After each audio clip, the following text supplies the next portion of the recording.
तो आज के जमाने में, आज के दौर में इंसानियत रस्ताल में जा रही है, मानवता रस्ताल में जा रही है। ईश्वर की याद में नाचना गाना कोई गुनाह नहीं। पैगंबर मोहम्मद साहब गाते थे, वेद व्यास जी गाते थे जिन्होंने वेद बनाए, श्री गुरु नानक देव जी साजों के साथ गाते थे, बाला मर्दाना नाचते थे, बजाते थे। और तभी तो गुरु साहबानों ने फरमाया, नाच रे मन नाच, गुर कह आ गए नाच। सा पवित्र गुरबाणी के बाग। पर यहां खोपड़े में कभी घुसा हो राम नाम का शब्द, तभी पता चले कि असलियत क्या है।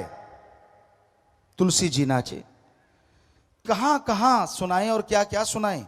बुल्ले शाह नाचे। सो हर किसी से नाचा भी नहीं जाता। शराब पी के नाचते हैं, नशा करके नाचते हैं। नाम खुमारी में तो नाम राम नाम के पुजारी नाचा करते हैं, जिनके अंदर अल्लाह वाहिगुरु की ललक होती है, तड़प होती है, वही नाचते हैं।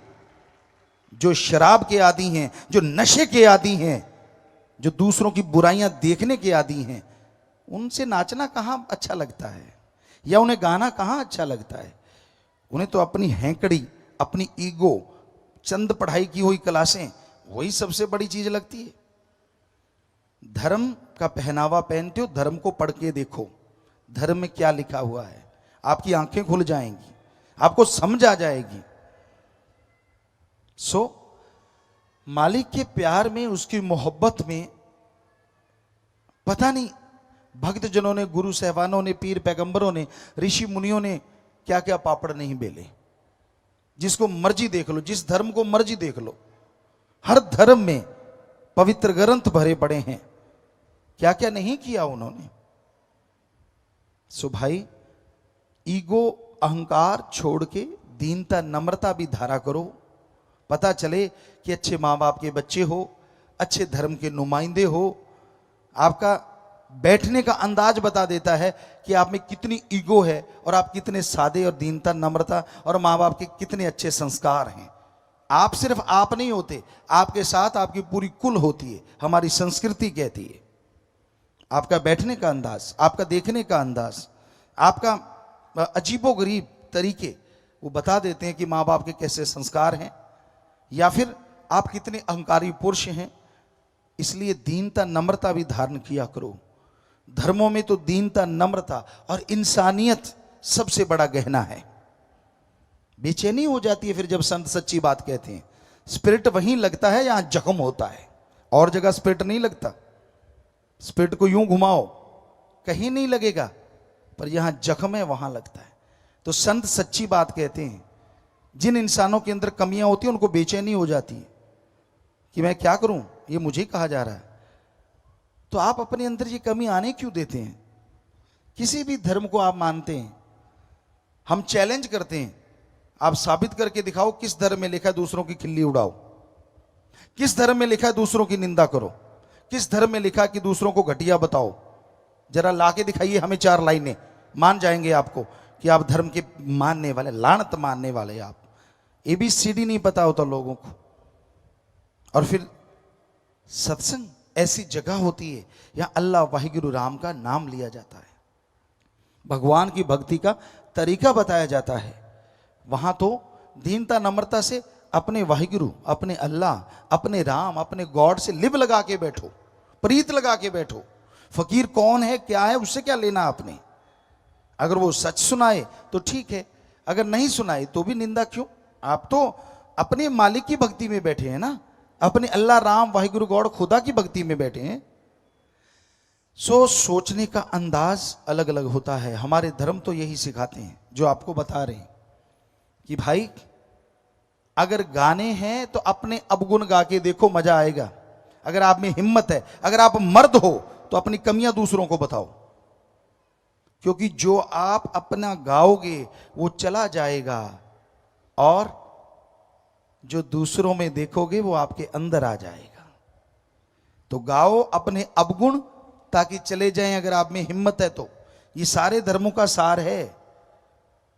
गाओ अपने अवगुण, हिम्मत है तो आप में, आप में कमी नहीं हो ही नहीं सकता। तो अपने अवगुणों को देखो ताकि वो चले जाएं, और दूसरों के गुणों को देखो ताकि आपके अंदर आ जाएं। कितना शराबी कबाबी बुरे कर्म करने वाला है, कोई ना कोई उसमें गुण भी होगा। उस गुण को देखिए। जो जौहरी होते हैं वो एंगल देखते हैं, पॉलिश देखते हैं, उन चीजों को देखते हैं, खोट की तरफ ध्यान देते ही नहीं, क्योंकि उन्होंने असलियत को चुन लेना है, खोट को छोड़ देते हैं कि इतना तो खोट ही है। तो वैसे ही हमारे धर्म कहते हैं कि दूसरों के गुणों को देखो ताकि आपके अंदर आ जाएं, और अपने अवगुणों को देखो कभी 5 मिनट अकेले बैठ के, ताकि वो आपके अंदर से निकल जाएं। तो इंसान की मर्जी होती है, हर कोई मर्जी का मालिक, क्या वो कहना चाहता है क्या वो होता है। लेकिन ये हकीकत है, फकीरों के सामने जब इंसान बैठता है पता चल जाता है कि वो कैसा है, कैसी उसके अंदर ईगो है, कैसी दीनता नम्रता है, क्या वो धर्म को मानने वाला है या धर्म का दिखावा करके उसको बदनाम करने वाला है। क्योंकि धर्मों में तो कभी किसी का बुरा करना सिखाया नहीं, ठगी बेईमानी भ्रष्टाचार सिखाया नहीं। सो इंसान हर कोई मर्जी का मालिक है। हमारे महापुरुषों ने फरमाया, सिख गुरु साहिबानों ने फरमाया, कलयुग में कर्म धर्म नहीं कोय, कलु का जन्म चंडाल के होए। कि ऐसा टाइम आएगा जो धर्म का दिखावा करेंगे लेकिन धर्म के कर्मों के फरकच्चे उड़ाएंगे। वो धर्म का कर्म नहीं करेंगे, सिर्फ दिखावा कि हाँ भाई मैं दिखता नहीं, मेरा पहनावा, मैं फलान धर्म का, मैं फलान धर्म का, सिर्फ दिखावा करेंगे। लेकिन जब कर्म परखच्चे उड़ाएंगे धर्मों के, वो धर्म की बात को मानेंगे नहीं, पढ़ेंगे नहीं, चलेंगे नहीं उस पे। तो कलयुग में कर्म धर्म नहीं कोई, कलु का जन्म चंडाल के होए। जिस तरह चंडाल बेरहम होता है, कहते जो पशुओं को काटना, बेरहमी से उड़ा देना, उन्हें चंडाल कहा गया। तब खाल उतारना, मांस नोचना, तो ऐसा हो जाता है वो धर्मों को नोचता है, धर्मों को बदनाम करता है, धर्मों का पहनावा पहन के। इसलिए कलयुग में ऐसे लोग ज्यादा मिलेंगे और वो दिखने में आता है। पर मालिक से प्यार करने वाले, अल्लाह वाहिगुरु राम से प्यार करने वाले, उसकी औलाद से नफरत करें, ऐसा कभी हो नहीं सकता।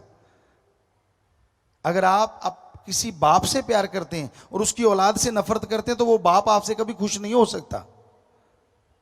इसलिए दिखावा, या तो दिखावा छोड़ दीजिए, और अगर धर्म के नुमाइंदे हो तो धर्म के कुछ कर्म भी करने सीख लो, धर्म के अकॉर्डिंग चलना भी सीख लो, ताकि लगे कि हाँ भाई आप धर्म को बदनाम नहीं कर रहे, धर्म का साथ दे रहे हो। धर्म कोई बुरा नहीं, पर उसको न मानना बुरा है, दिखावा करना बुरा है। दिखावा ना कीजिए। इंसान तो कोई दिखता ही नहीं जिसका कोई धर्म ना हो। हर आदमी है, इंसान है, पुरुष है, किसी न किसी धर्म से जुड़ा है। तो अगर आप धर्म से जुड़े हैं तो धर्म की लाज रख लीजिए। जो गुरु साहिबानों ने, ऋषि मुनियों ने, पीर पैगंबरों ने हमें बताया है उसके अकॉर्डिंग चला कीजिए, ताकि जिंदगी में कुछ शांति आए, घर में कुछ फायदा हो और आपका मन मालिक की याद में लग जाए। धन धन सतगुरु तेरा ही आशा। सभी साध संगत जी से निवेदन है कि मेरा चैनल जरूर सब्सक्राइब करें जी। धन धन सतगुरु तेरा ही आसरा।